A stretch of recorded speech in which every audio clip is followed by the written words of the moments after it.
think that will do okay. Let's get to what you're here for, which is, of course, your chance to talk to the panel. Let's try and throw it open as soon as we can to the Q&A from the floor. How are we actually running that Comic-Con bodies? Where's the microphone for people to ask questions of the panel? Where are they? Over there where the light is? Alright. Or is that just people waving? They're just, hello, yes, I'm busy. Where is the microphone for people that, it looks like it's a microphone stand there, is that right? Oh, it definitely is there. Alright, well then, I'll ask a question then. Well, I just wanted to thank you for having a great show. I was recently in hospital for bone cancer, and every day just waking up and watching your show, it got me through that very much. And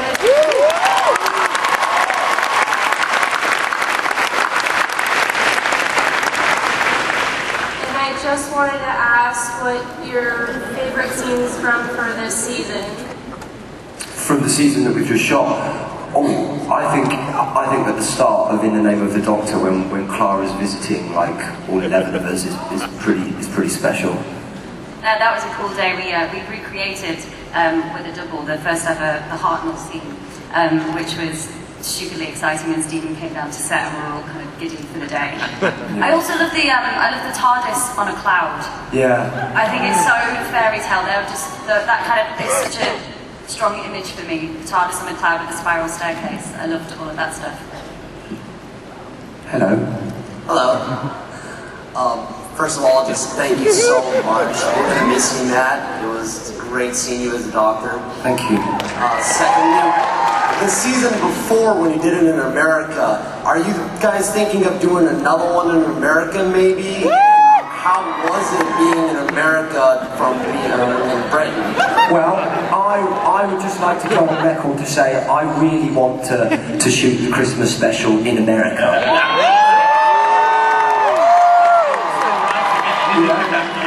Can we afford it? I think this is a maybe. Is this a maybe? Can I get a definite maybe? It's fascinating you get to watch the negotiation process. Sure. There isn't any negotiation. Yeah, I know. We might go back to America if you think of a great reason to go there.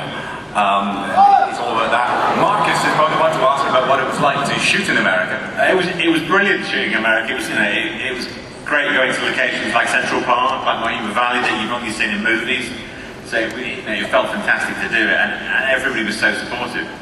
But the American crew they didn't really know the show, and they kept saying to us, "Oh, it'd be easy getting around New York. Don't worry." And thousands of people turned up to see us. It was fantastic. It was a great experience. Yes.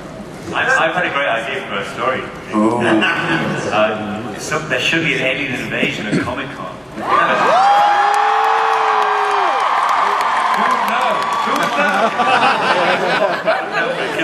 Perhaps it's already happened. Exactly. Another question from the floor? I just want to say Game of Thrones and Doctor Who are my two favorite shows of all time. And my favorite episode is the Satan Pit, because the Doctor was really out of his element. Would you like to would you do that again, or did you not like doing stuff like that? Sorry, what was it you meant about the Satan Pit? That was his favourite episode. Yeah, to do another story like that? Because the Doctor was out of his element. He didn't know anything about the enemy. Well, he had no enemy. He was fighting Satan. That was the devil himself, and he lost. Well, everything's up for grabs. I love that story too. I think it's a wonderful two-parter. So, yeah, absolutely. Stephen, do you like doing the historicals rather than the, they used to call them that in the old days of Doctor Who? Yeah. The historicals. Do you like doing those, or do you mean the ones in a historical setting? Yeah, going back to a real time that's in Earth history. I usually get other writers to do those because it involves research. So I get Mark to write. But when Russell was writing it, he I got me to do two things. I did Second World War and I did Madame de Pompadour. That's the only how pleased Renette would be. And that's the only time I've ever had to do research in my entire life. And I was thinking, guys, Doctor Who, he's made up and I have to read a book about frogs. I see where you're going. Let's take another question from the floor, shall we? This is great, man. It's all right. All right. America wants the Doctor Who experience. Will you bring the Doctor Who experience to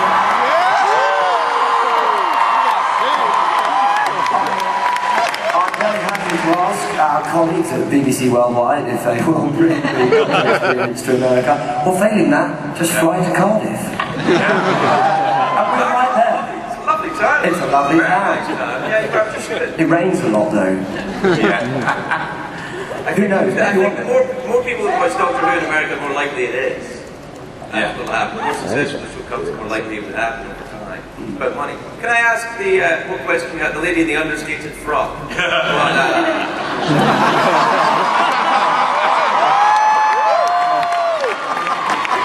I love that Doctor Who is about intelligence and romance as opposed to brute force and cynicism. And my question is for Stephen, when you're talking about Doctor Who to someone else or you're casting for Doctor Who, the doctors are all different, but what are the adjectives that you use that are all of them? I think, well, there is only one Doctor. He has lots of different faces, but he's always the same. I mean, he's the most, he lives in the moment all the time. He never really looks back, because if he did, he'd be staring all day. He's a creature of the moment right now. As a time traveller, I suppose everything is happening to him at once anyway.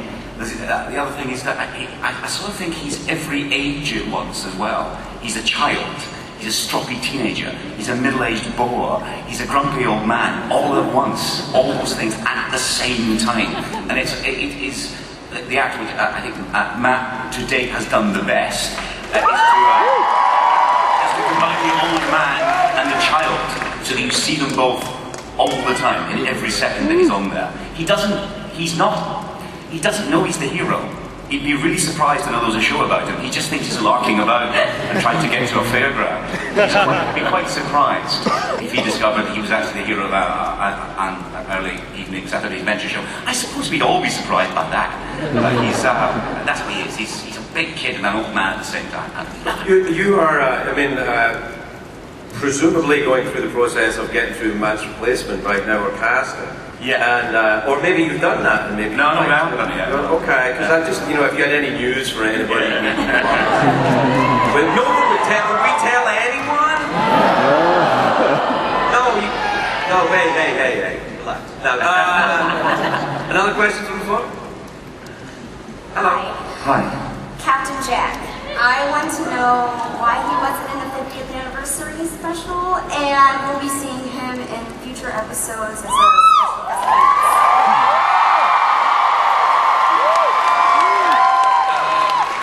Well, you can't put everybody in the 50th. Do you know how many? He's been going for a very long while.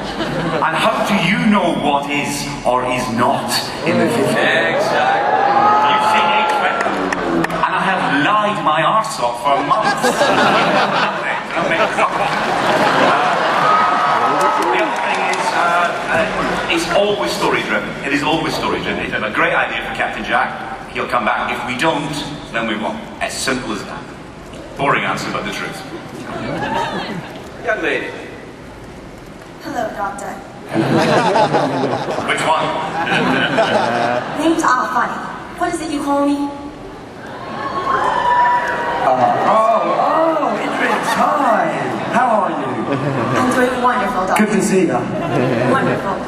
I wanted to tell you thank you for everything. You guys are part of this huge show that's changed people's lives. And it's amazing and incredible. And it's lasted so long. So I wanted to ask everyone, what did Doctor Who change about your life the way it's impacted ours?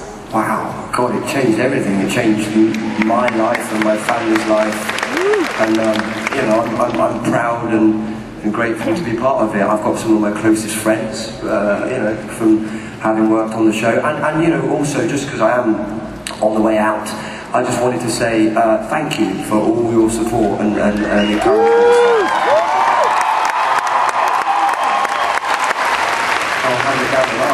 about you, Jen? Have you noticed any big changes? It's changing every day at quite a fast rate. This is new. I mean, it's just, I kind of just get filled with the magic of it all, and especially this year in particular, it's felt like such a celebration, and just to kind of be part of that circle. And also, this is my kind of first experience of Comic-Con, and it's been so great to see people on the streets, doctors and Claras, and the effort people go to. And it's really rewarding to kind of see. We've been playing a game as well when we're driving around, just to boost our egos. If we see a doctor and a Clara, we wind down the window and we go, "Oh, hey, doctor, how's it going?" And we met this guy like yesterday, didn't we? And we wound down the window and we were like, "Hey, doctor, great costume, how's it going?" He looked at us and was like, "Yeah, what?" And there was a Clara behind him, and Clara sort of tapped him on the shoulder and went away, and then he was like, "Oh no!" Out there, buddy.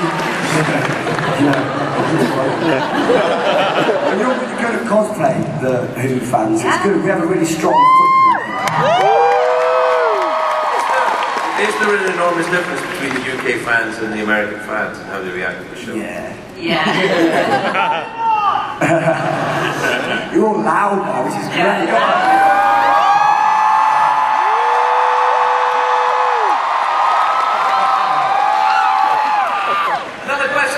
If you please. Hi, I'm Marina, and I just really wanted to ask, what was your favorite memory with the cast from Series 7? Who are you asking? Filming. The whole panel. Anyone get favorite memories? Ooh, yeah, many memories. From 7, right, let's think. We started out with Bells. Where did we travel? I've got one. You can think of yours. It was going on at the very beginning. We did Asylum of the Daleks, and I went into a room where we all had all the Daleks we had, just sitting there, and it was just so exciting. This is a room full of every different kinds of Dalek. Yeah, we couldn't get you out of that room. Jenna? We had a really funny day on set, which was in the Snowman episode. We are up on the roof and kind of having a confrontation before the ladder goes down, and that was a fun day because I think it was kind of all the elements of Doctor Who. It felt with the director shouting "crump." Do you remember that? Yeah. It sort of was doing crump. Yeah, and you know what? Because we often have to react to things that aren't there. So instead of actually seeing a snowman, someone will go crump. And there's so many, too many. The great thing about the show is every 2 weeks you have fabulous actors coming in and out. The landscape of the set and the world completely changes, the stories change. You have writers like Mark, Stephen, it's high quality, so there's so many memories really. I can tell you mine. Mine was lucky enough to get Dame Diana Rigg in my second episode. The moment where she pulls back her Victorian dress, revealing that a prehistoric red leech is clutching her breast, is something I never thought I'd see on British television. It's a great moment. God bless you, sir. God bless you. Next question from the floor, please. Just wanted to mention before I ask that I will cry when Matt Smith leaves. Oh, you will. I'm sure of that. Mr. Moffat, I was wondering if you drew any inspiration from the Cartmel plan. The Cartmel Master Plan, as I believe we call it. I never knew what it was. I liked it, and I liked that era of the show, and I liked the idea of the Doctor having a mysterious past. But I never got to find out what the answer to all that was. I suppose we shouldn't. So not especially. Beyond the idea that I think I agree with Andrew that the Doctor should be mysterious. He's a man, he hasn't told you everything. In fact, he's told you barely nothing. He's managed 50 years without introducing himself properly. So I think he's quite, I like that idea that he's powerful and mysterious and a bit remote. And you don't really know him. But beyond that, not especially. Nice facts. Hello. Hello, other young ladies. Hi. Let's like the other young ladies. My name's Sophia. First, I wanted to say hi, Jenna and Matt. Hi. Hi. Second, I want to thank you on behalf of everyone for everything you've done with the show to affect us. Thank you, that's very kind. my question is for the entire panel. I wanted to know if you could play any character thus far through the Doctor Who series, who would it be and why? Wow. Probably the Master, just because I think that's the alternative, and it's quite meaty. I play Strax. You're not tall enough.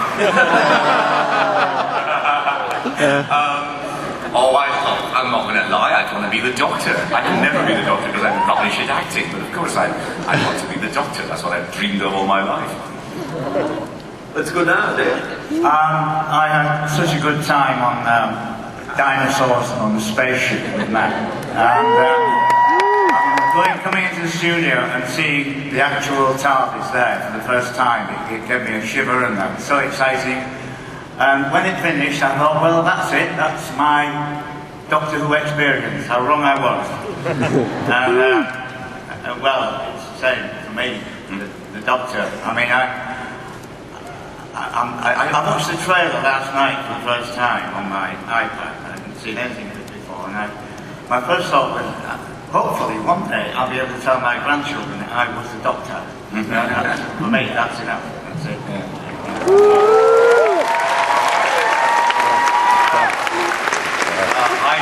I've been lucky enough to be Doctor Who twice, so I'd like to be Joe Grant. I think I'd like to work for Miss Kislet in the cloud because it would make my life much easier if I could control everybody from the internet. Yeah, another question from the floor. Hi there. My name is Matthew. I'm Matt. We met the other night, didn't you? Yes. Thank you for your letter. Oh, thank you. It was a pleasure meeting you. And hello to you, Craig. You're an inspiration to me as well. I mean, for you to go into the TARDIS yourself. Throwing that out there, Steve. My question to you guys is actually for all of you. I was wondering if each of you could take the TARDIS back in time to a moment in your lives, what would it be and why? Wow, done. Well, you know. Personal question, man, so let's have it. Okay, where would I go? I mean, you know, some I can say in a room full of 7,000 people and some I just can't. So, no, where would I go? I would go... Someone else has probably got an answer, and I'm going to think on this. Is there anyone who has a time in their life they think they could take their TARDIS to and redo it? Yeah, everybody's got that. I'm not going to tell you. Are they? Somebody might. No, I don't think anyone's going to talk about any of that. I have a question. Why do you think... I've noticed that, looking at out here today, the audience in America seems to be a great deal younger than perhaps the audience I'm aware of in the UK. There seems to be a huge movement of young people that enjoy the show here. Is that something that you cultivated, Steve, or is it something that happened by accident? Well, I mean, we've still got a huge audience of children. I think we seem to get more of the 20-somethings here than we do in the UK. You're cheering a decade of your life. There's one to cheer.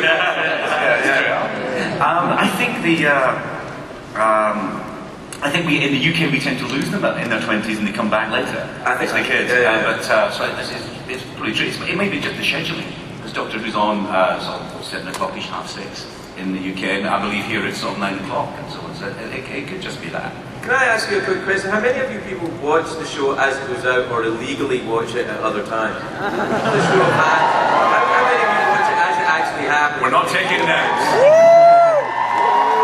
And as a show of hands, and listen, it doesn't really matter to us, how many watch it illegally, just so you know? Yeah, I'd say that was a wake-up call to everyone who works in television right now. But is it something that you think about when you write? Do you think about the audience? Or do you think just story all the time? The only way to write anything is to write it for yourself. Because that's the only thing. When you think of a joke, you just think of a thing that makes you laugh. Right. It's witless and pointless to try and work out what other people like, especially complete strangers, especially several million complete strangers. I absolutely write Doctor Who, as Mark does, as we all do, just for what I would like to see in Doctor Who. And I know I've got it right if I think, I wish I could now have my brain wiped so I could just watch it. Yeah. Let's take another question from the floor. The gentleman in the sparkling jacket. Yes. My name's Tony. To represent the amazing Doctor Who cosplayers and to commemorate Matt, your amazing 11th Doctor, I've crafted this 11th Doctor jacket out of exactly 11 Comic-Con swag bags. That's amazing. For the sole purpose of your autograph right here. Is that possible? I'm sure we can get that organised. Absolutely. Yeah, yeah. Have you got a Sharpie? I do. All right, yeah. Run up now, I'll do it.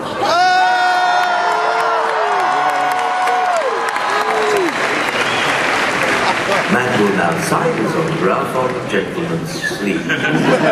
Please enjoy some music.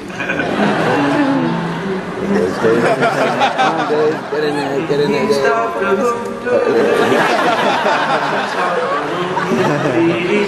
He'll come and ride his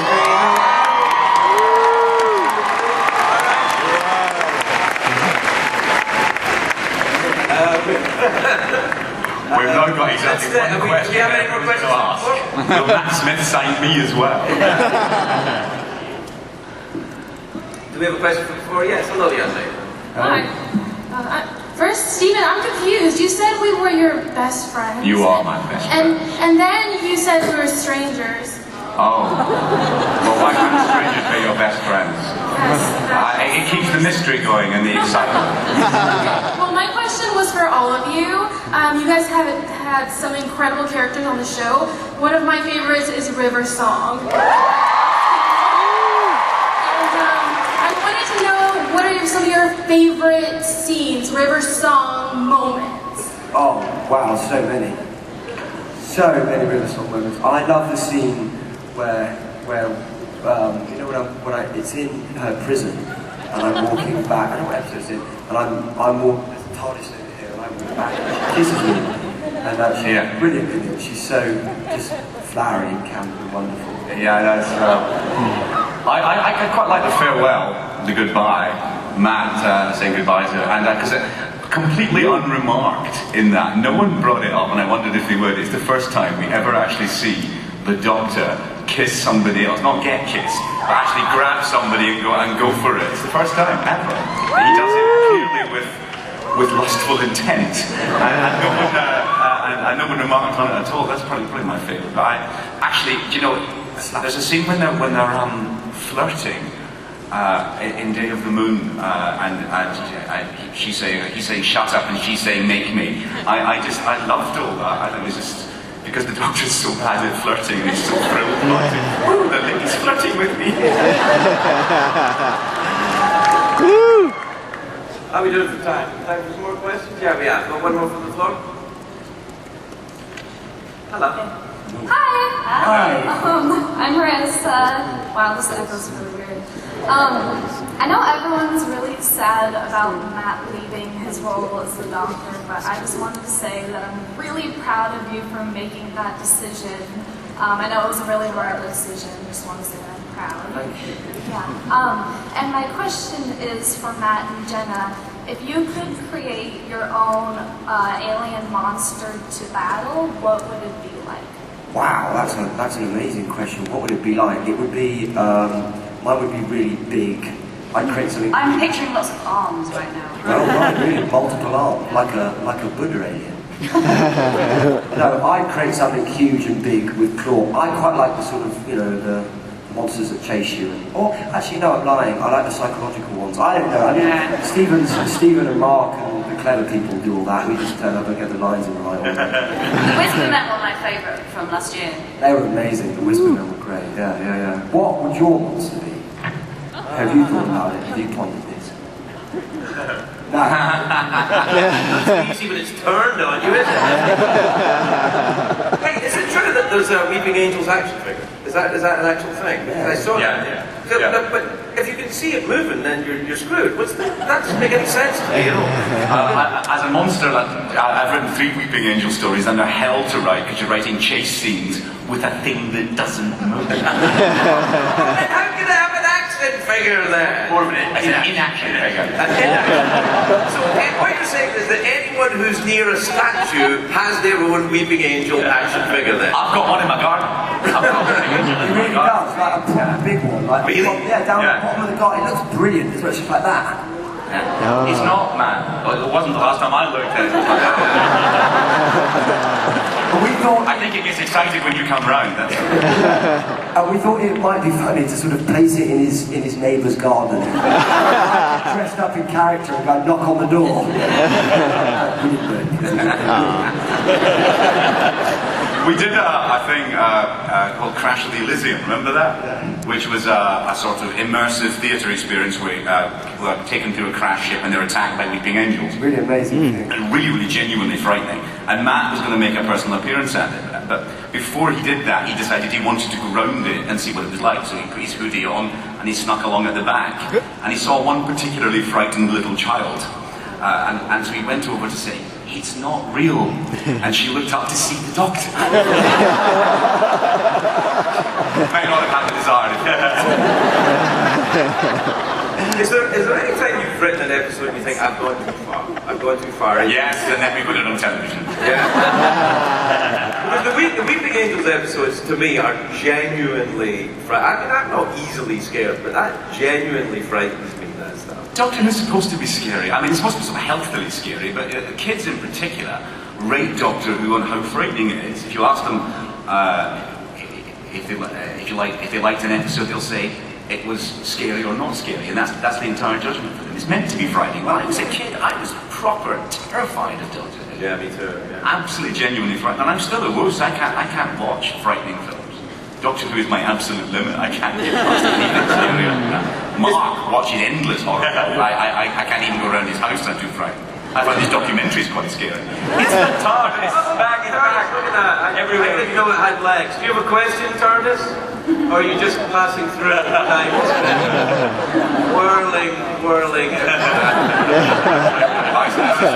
Immediately. But look at that. Brilliant. Isn't that a lovely? You know, you're smaller than you look on TV.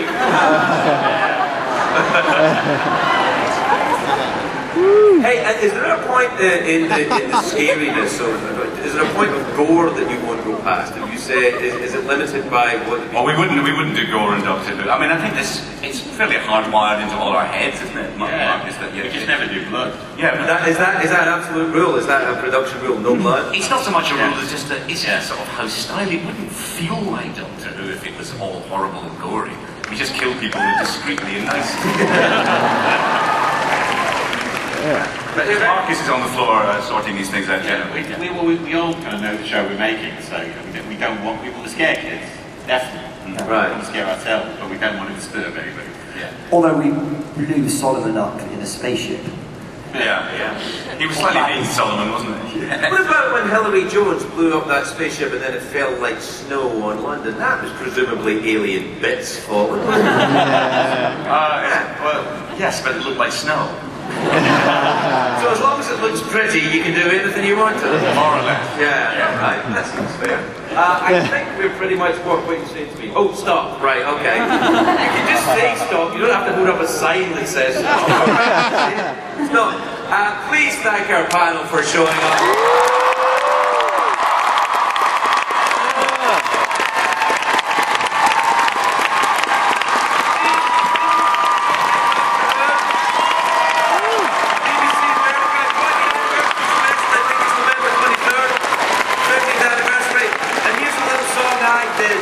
For Doctor Who sometime